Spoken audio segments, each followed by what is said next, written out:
people often see themselves, social structures, and greater society as a whole through the lenses of the political and ideological fancies of the day. And even if this might be natural to try to see oneself from these perspectives and try to understand oneself and others thusly, it also often leads to great mistakes. It is very misleading, because what these people do is that they close themselves off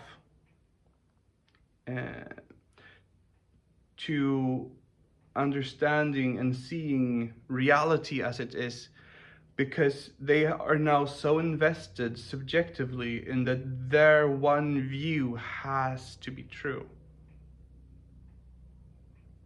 And more often than not, we tend to be wrong, which is why it's important to always question ourselves, which these people do not do. These mistakes, however, are often invisible to the people and the eras who make them. Instead, it is others, often posterity, that look back on bygone eras and see the mistakes that were made. This way, we accidentally harm ourselves often because of our misguided understanding of who we are and how we function. And at least to some extent, these mistakes are avoidable. And crucial to avoiding these mistakes is the study of history.